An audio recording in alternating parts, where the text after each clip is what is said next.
would you like to make this elegant fall-themed table runner quilt? Stay tuned because we're going to be starting this project on today's video.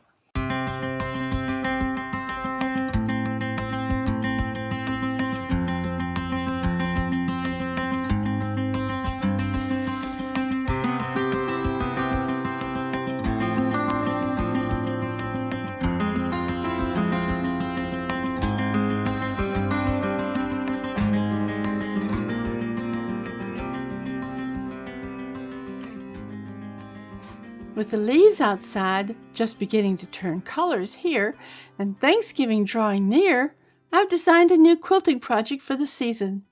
It uses custom embroidery and the deeply dyed patterns of batik fabrics to give you a beautiful and functional table runner you can use throughout the season. The overall table runner is 60 inches long, so it's perfect for many tables as is, but the design can be easily extended. If your table is longer, or you want a runner designed to hang off the ends, you can extend the length of the end sections, add middle sections, or both to give you a wide range of lengths. The complete pattern is available on my website for a modest fee. In addition to the regular items like a supplies list, instructions, and printable patterns, it includes SVG files so you can cut the leaf appliques using a digital cutter, and digital files for the custom embroidery. I'm excited about this project, so let's get started. In the pattern on my website, I indexed several of the major fabrics I use with a letter. Fabrics A and B are Kaufman's Quilter's linen, which is actually a quilting cotton printed to look like linen.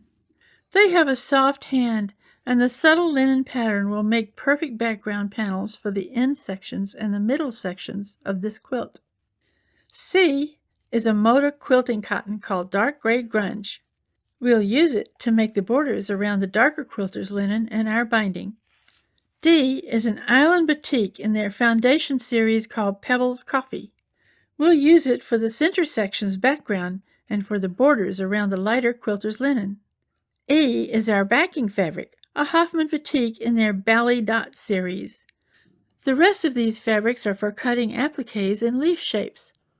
All but one here are cotton batiks. One is a regular quilting cotton, Bernatex's wave texture in dark red, because it looks just right for certain kinds of fall leaves. Overall, if you stick with batiks in warm fall colors for the leaves, you will be in good shape even if your fabrics don't exactly match mine. It's a good opportunity to have some fun hunting through your local quilt store. While we're on the subject of fabrics, let's talk about working with batiks. Batik fabrics are made by melting wax into the fabric in careful patterns, and then the fabric is submerged in dye. The wax keeps the dye from reaching the fibers underneath, so you get patterns that are the opposite of where the wax was placed. Because it's dyed rather than printed, it can be difficult to tell the right side of the batik from the wrong side. The pattern might be slightly sharper and clearer on the right side, but you may not be able to tell the difference at all, and that's perfectly okay. Batiks also have a much tighter weave than regular quilting cottons, with more threads per inch.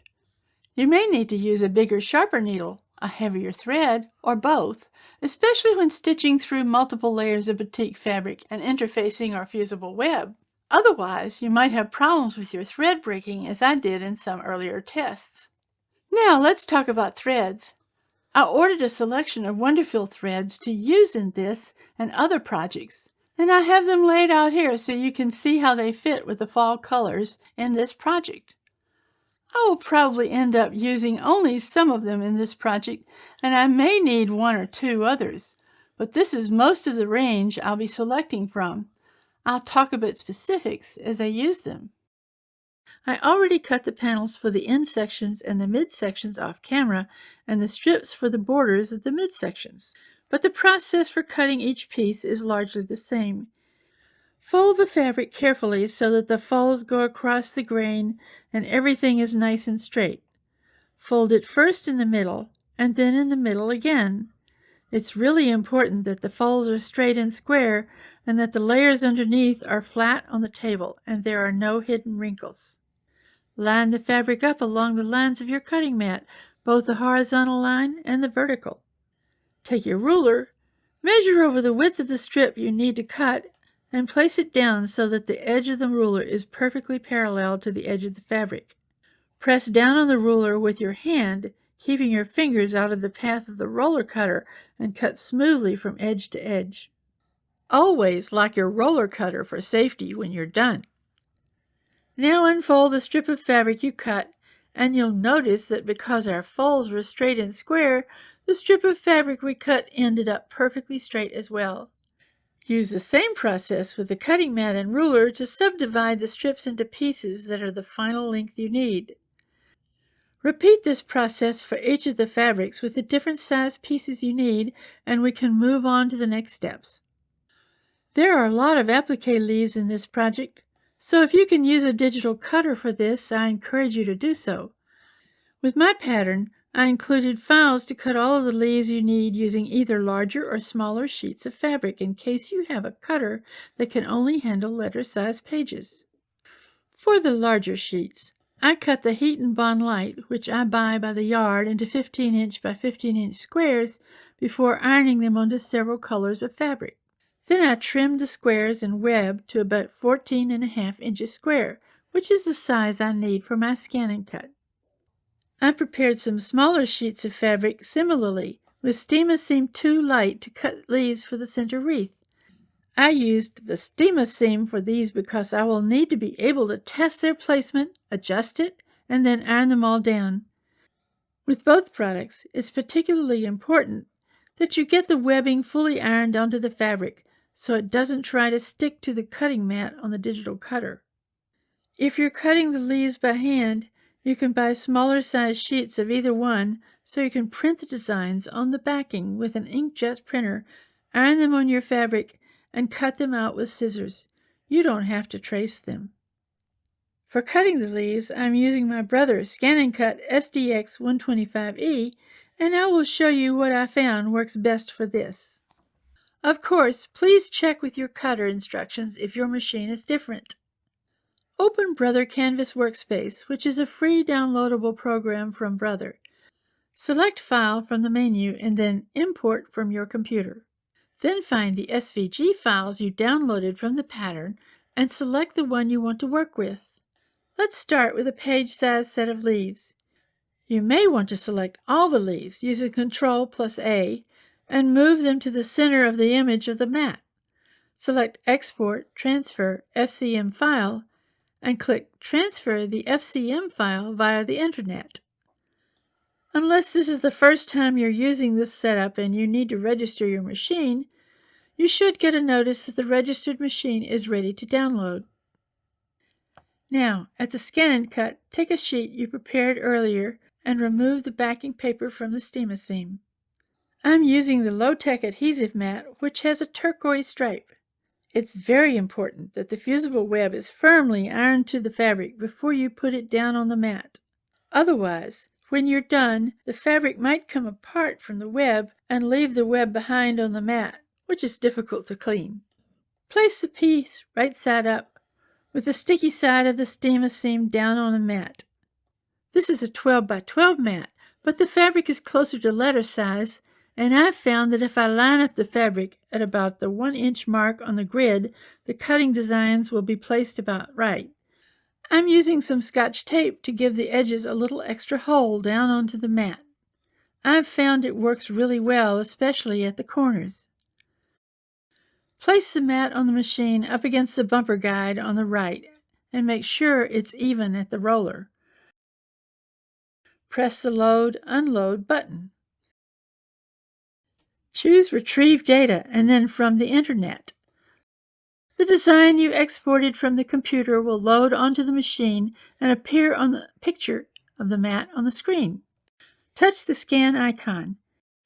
After it scans the fabric, use your finger or stylus to move the cutting designs if you need to, so they're all on top of the fabric pictured on the scan. I'm going to save this layout to the machine since we have a few sheets of these to cut. Select Cut and start the cutting.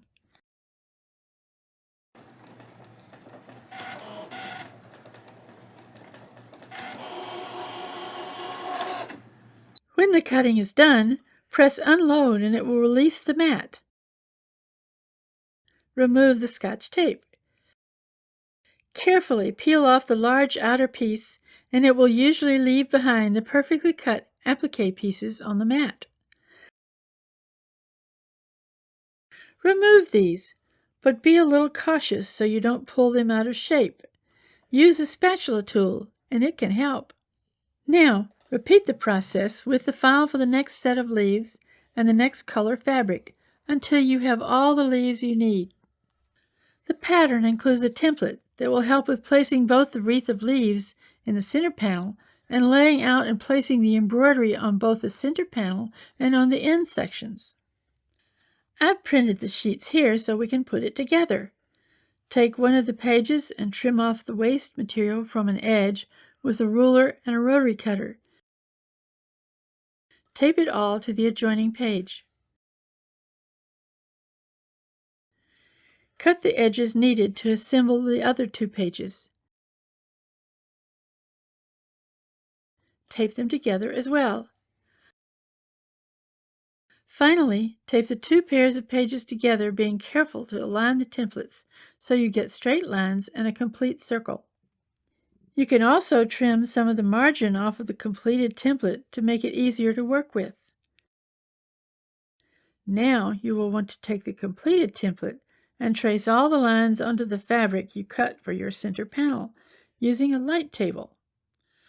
The template does a few things for you. First, it marks the center to help you align the embroidery of the center design using one jumbo hoop. Second, it has a circle marked out to help you place and applique the wreath of leaves that goes around the central embroidery. If it's easier, you can also mark the circle with a compass or Dremel. Finally, it has crosshairs marked out to help you align the placement of the corner embroidery. The placement of the corner embroidery is the same for both the center section of the quilt and the end sections of the quilt, so you can use the same template to lay out both. Now we're going to place the leaves down to applique the wreath in the center panel. I have the fabric I cut for the panel here, along with a stack of small leaves I made with a scan and cut. Because they're backed with Steam-A-Seam too, they're tacky, so I can put them down and position them before ironing them down. In my prototype tests, I had another color of leaves to start, but I left those out, and you can see why. There's not enough contrast between that brown and the fabric I ended up using for the backing. When you put the leaves down, there's a bottom and a top of the leaf, of course, and you want the bottom to be on the ring. I've drawn a 9.5-inch ring with chalk to help you align them. The top of the leaf can go on the line or a little bit to either side. When you put the rest of the leaves down, place each one partly overlapping the previous leaf.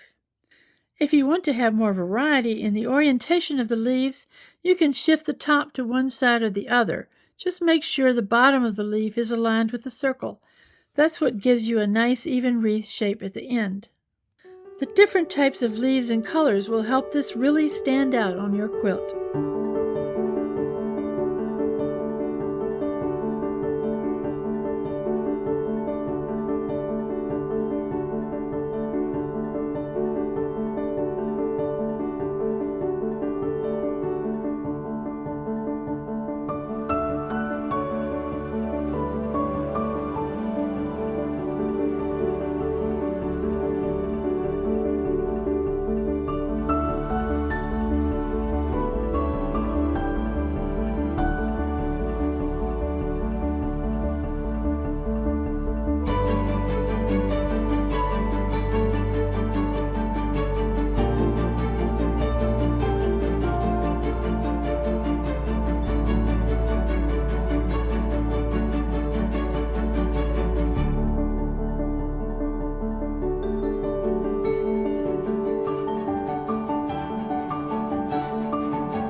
Once you have them down, you can tweak their positions a little if you want, because the stemma seam 2 is repositionable until ironed.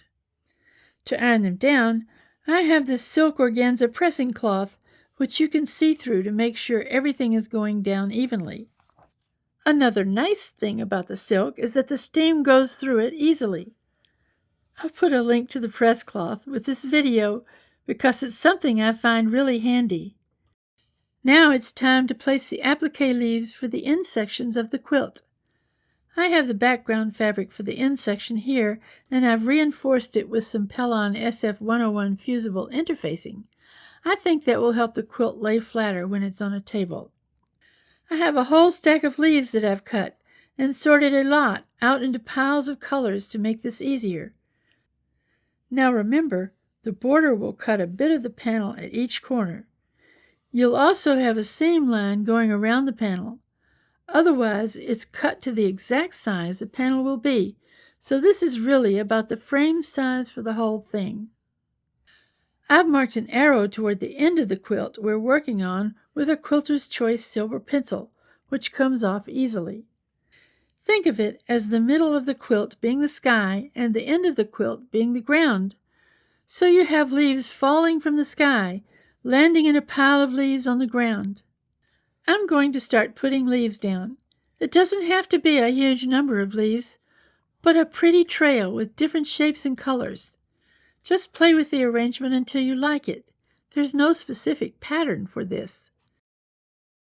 Now, as you start arranging the pile of leaves at the bottom, you can try and arrange them to help you stitch down the edges of the pile in a kind of continuous line, without too many stops and starts or sharp turns.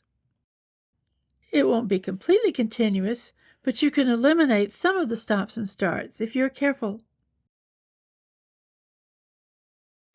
When you're happy with the arrangement, the most important thing is to make sure none of the leaves are upside down. Then I'm going to use this silk ironing cloth, which is a Dritz sheer press cloth, to help me iron them firmly in place. These are backed with Heat and Bond Light, and they don't take too long to press, but still they need to be fully steamed onto the fabric.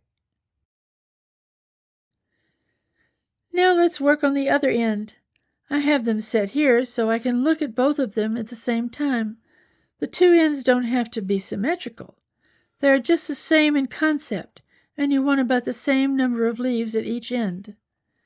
That way, when you look at the quilt from either end, you get the perspective of being on the ground and the leaves falling toward you regardless of which end you're at. Now we're going to stitch down the appliques we've placed on the end panels. I've already done one of the two ends to show you here, so you can see where we're headed. I used a 40-weight Wonderfield Polyfest thread in the gray sand color that matches the background fabric. The background is Kaufman Quilters linen in their pearl cream color. It's actually a print, but it may be too light to see here. I'm using a fairly straightforward blanket stitch, number 1329, on my Bernina, which I narrowed to a 1.7 width and a 2.3 length. I've moved the needle as far to the right as it can go. Speaking of needles, I'm using an 8012 titanium top stitch needle from Superior. I'm using an open-toed embroidery foot, the 20D, and I've engaged the dual feed. You can use a walking foot, but I think it's too clumsy for going around these curves, so I don't recommend it. With the sharp points, I'm making turns with the needle down. Really, this is just the same process I do with most appliques. There are just a lot of them. Now, with some of these leaves on top of each other, you'll be able to do some all the way around, but others you'll have to start and stop in parts of the edges. This red leaf is a good example of what I mean. We can do most of this in a continuous loop, but then we'll have to start and stop in parts of it. It helps if your machine has a button to make a quick knot to start, or if you can set it up to do that. If you have a segment like this that doesn't come out like you want, sometimes you can stitch over it and then pick out the original stitches after the fact. For sewing down these center wreath leaves, I'm using a dark brown 40-weight polyester thread that matches the background fabric. Now, as you can see here, I'm demonstrating this with the embroidery already done. Really, you can choose which order you want to do this in, the applique first or the embroidery. I tried both, and I'm not sure there's an advantage to one over the other. With the center wreath, all of the leaves are partly on top of each other, so you have to start and stop at the ends of the exposed edge of each leaf, like we did on some of the leaves of the end section. The key is to work your way through this patiently, stopping to turn where you need to with the needle down.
I hope you've had fun with this first episode of my Fall Table Runner quilt.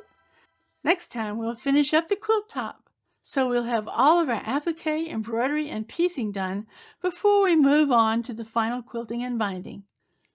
If you're enjoying this project, the most important thing you can do to help support content is to subscribe. It's free and will help let you know when I put out new videos.